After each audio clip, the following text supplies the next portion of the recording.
여러분 이거 보세요. 이게 무화과입니까? 찐빵입니까? 주먹만 하죠? 단언컨대 작년에 제가 수확한 무화과인데 아마 한국에서 제일 클 겁니다. 이게 다 뿌리 힘이 좋아서 그래요. 그리고 이거 보세요. 마늘입니다. 작년에 수확한 것인데요. 상당히 실하고 좋죠. 이건 코끼리 마늘인데요. 통마늘 크기가 장난 아니죠. 제가 15년 농사 지으면서 깨달은 게 있어요. 결국 뿌리가 킹이 되어야 열매도 킹이 된다는 겁니다. 오늘 그 비법 전부 알려드릴게요. 사실 특별한 건 아니고요. 타이밍이 중요합니다. 그리고 이거 딱 두 가지만 알면 돼요. 끝까지 보시면 여러분도 할 수 있습니다. 자, 시작하겠습니다. 지금 시기가 남부 지방에는 감자 심거나 준비 중이고요. 제가 있는 중부 지방은 감자 심기에 아직 조금 이른데요. 날씨가 의외로 따뜻해서 3월 초에 심어도 되겠네요. 마늘도 좀 일찍 비닐을 벗기고 비료와 토양 살충제 뿌리는 시기가 왔습니다. 참 남부 지방은 마늘에 흰 비닐을 덮고 구멍을 뚫더군요. 품종도 다르고 완전히 하는 방식이 다르네요. 자, 시감자는 베란다 등 집에 두면 이렇게 싹이 길게 나옵니다. 이걸 욕광이라고 하는데요. 햇빛 보면서 싹을 미리 틔워주는 겁니다. 그래서 무처럼 땅에 파묻어 봤는데 한번 캐어 보겠습니다.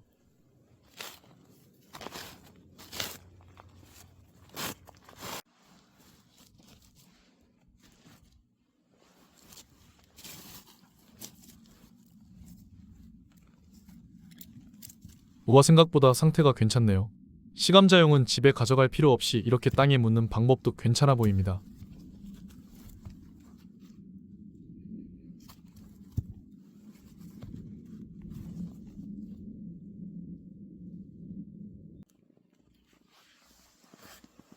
감자를 쪼갤 때는 작은 것은 통으로 심고요. 중간 것은 한번 썰고 큰 것은 눈을 보고 몇 등분으로 나눠도 되겠죠. 눈이 없는 부분이 많으면 이렇게 잘라서 된장찌개에 넣어 드세요. 바로 심으려면 이렇게 재를 묻히면 되고요. 그냥 잘라서 하루 정도 그늘에 두면 꾸덕해지는데 그때 심으면 됩니다. 참, 먼저 작년에 수확한 감자를 보여드릴게요. 여긴 비료나 퇴비 등 아무것도 안 뿌리고 그냥 맨 땅에 헤딩했어요. 단지 한쪽에는 비닐 멀칭을 하고 한쪽에는 제초 매트용 부직포로 멀칭했어요. 심을 때 가능하면 깊게 심으세요. 그러면 5, 6월 땡볕에 북돋기 안 해도 됩니다. 자, 수확합니다.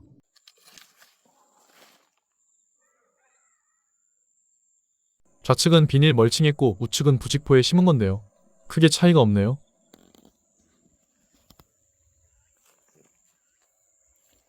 근데 이 비닐 보세요.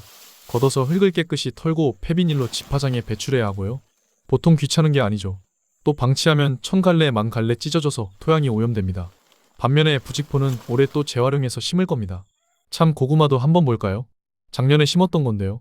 캐면서 깜짝 놀랐어요. 이게 고구마 맞나 싶을 정도로 커요. 엄청 크고 색깔도 선명하죠? 이런 게 한 줄기에 대여섯 개씩 달렸어요. 그리고 마늘입니다.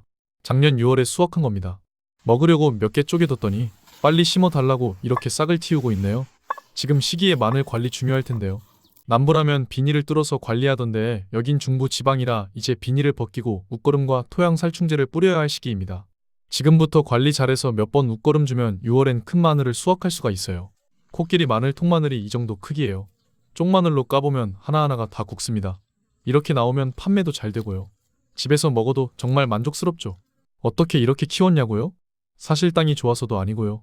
특별한 기술이 있는 것도 아닙니다. 타이밍입니다. 그리고 이거 두 가지만 쓰면 돼요. 지금부터 보여드릴게요.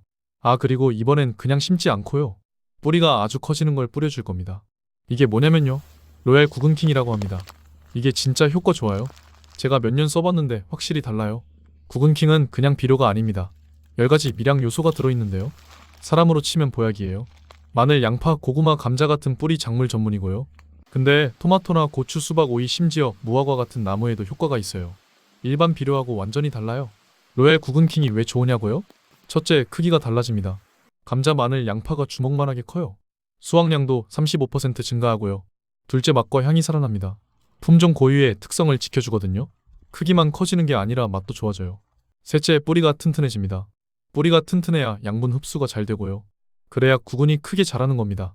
넷째, 저장성이 증가합니다. 겉껍질이 단단해져서 오래 보관돼요. 겨울 내내 신선하게 먹을 수 있죠.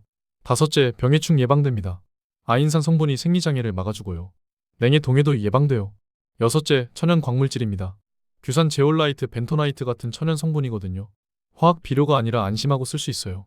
일곱째, 사용이 간단합니다. 심기 전에 20평이라면 0.2kg 정도 소량 뿌려서 경운해주면 됩니다. 초보자도 쉽게 쓸 수 있어요. 여덟째, 경제적입니다. 20kg짜리 무거운 비료 들고 고생하지 마세요. 이거 2kg 한 봉지면 100평에서 200평이 든든합니다. 가성비 최고죠? 작은 텃밭이라면 오랫동안 사용할 수 있지요. 정리하면 이렇습니다. 구근킹은 뿌리를 튼튼하게 만들어주고요. 그래서 작물이 크게 자라는 거예요. 맛도 좋아지고 저장도 오래 가고요. 이게 일반 비료와의 차이점입니다. 사용법은 간단합니다.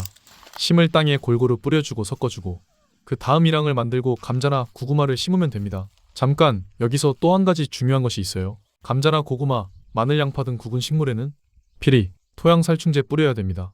이거 보세요. 작년에 포대에 토양살충제 안 뿌리고 감자를 심었는데 군뱅이가 득실득실하죠. 이렇게 되면 감자가 구멍 뚫려요. 근데 화학약품 쓰기는 좀 그렇잖아요. 특히 먹는 거니까요. 독한 화학약품 냄새 맡으며 뿌리지 마세요. 우리 가족이 먹을 건데 안전해야죠. 그래서 전 스위퍼 씁니다.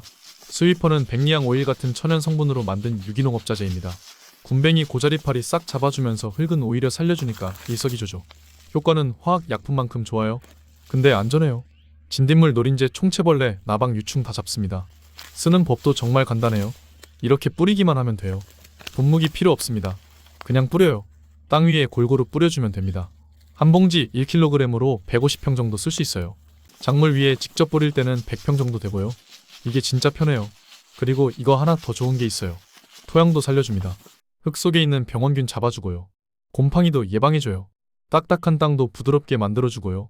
저는 이거 한번 써보고 계속 쓰고 있어요. 농약 피해 없고요. 공인된 효과니까 안심할 수 있는 성분입니다. 자, 이제 마늘밭 가볼게요. 지금이 비닐 걷는 시기거든요. 비닐 걷으면서 추비도 줘야 되고요. 토양 살충도 해야 됩니다. 마늘은 토양 살충제 필수예요. 고자리파리 피해 때문인데요. 뿌리가 흐물흐물해지고 냄새도 독하고요. 마늘이 노랗게 서서히 죽어갑니다. 그래서 토양 살충제는 꼭 뿌려야 돼요. 추비도 해야 하는데요. 보통은 복합 비료나 퇴비 주는데요. 저는 여기서도 구근킹 씁니다. 밑거름 안 넣었어도 지금 넣으면 돼요. 밑거름 넣었어도 한 번 더 주면 더 좋고요. 마늘이 비대해지는 시기거든요.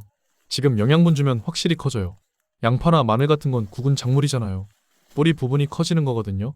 이게 어떻게 커지냐? 잎에서 광합성을 해요. 그럼 양분이 만들어지죠. 이 양분이 밑으로 내려가서 구근에 쌓여요. 그래서 양파가 커지는 겁니다. 근데 여기서 중요한 게 뭐냐? 뿌리가 튼튼해야 돼요. 뿌리가 약하면 양분을 못 끌어올려요. 그래서 구근킹 같은 걸 쓰는 거예요. 뿌리를 튼튼하게 만들어주거든요. 뿌리가 튼튼하면 양분 흡수가 잘 되고요. 그럼 구근이 크게 자라는 겁니다. 이게 왜 마늘한테 좋으냐? 칼슘하고 붕소가 들어있어요. 이 두 가지가 구근을 크게 만들어줍니다. 그리고 저장성도 증가시켜주고요. 겉껍질이 단단해져요. 나중에 보관할 때 썩지 않아요. 품질도 좋아지고요. 이게 진짜 차이 납니다. 그리고 여기도 스위퍼 뿌려줍니다. 마늘은 병이 많이 생기거든요. 녹병이나 흑색 썩은 병 같은 거요. 스위퍼 뿌려주면 예방이 돼요. 이렇게 골고루 뿌려주고요. 양파밭에도 똑같이 해줍니다. 지금 해주면 5월 수확할 때 크기가 확실히 달라요. 통통하게 커져요. 근데 왜 크게 키워야 되냐? 판매 목적도 있지만 그것보다는요. 먹기 편해요.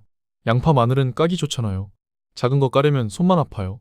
큰 거는 몇 개만 까면 돼요. 고구마, 감자도 마찬가지예요. 전 부치려고 할 때요. 큰 감자 서너 개면 되는데 작은 건 10개, 20개 까야 돼요. 손질하기가 정말 편합니다. 그래서 크게 키우는 게 중요한 거예요. 자, 오늘 내용 정리할게요. 주먹만한 감자, 마늘, 양파, 고구마 키우는 법. 첫째, 타이밍입니다. 심을 때 구근킹 넣어주세요. 마늘, 양파는 비닐 꽂을 때 한 번 더요. 둘째, 토양 관리입니다. 스위퍼로 살충살균 한 번에 해결하세요. 우리 가족 먹는 거니까 안전한 걸로요. 셋째, 심는 방법입니다. 감자는 욕광시켜서 깊게 심으세요. 북돋기 안 해도 되니까 편해요. 넷째, 부직포 활용하세요. 비닐보다 재활용 가능하고 수확량 똑같아요. 이 네 가지만 지키면 됩니다. 크기가 확실히 달라져요. 저도 처음엔 반신반의했는데요. 써보니까 확실하더라고요. 여러분도 올해는 꼭 해보세요. 양파, 마늘은 까기 편하고요. 감자, 고구마는 손질하기 쉬워요. 크면 뭐든 편합니다. 올해는 주먹만한 작물 수확하세요. 크기도 크고 맛도 좋고 보관도 오래가고 일석삼조입니다. 올해 꼭 해보시고요. 댓글로 결과 알려주세요. 여러분 모두 풍년 되세요. 감사합니다.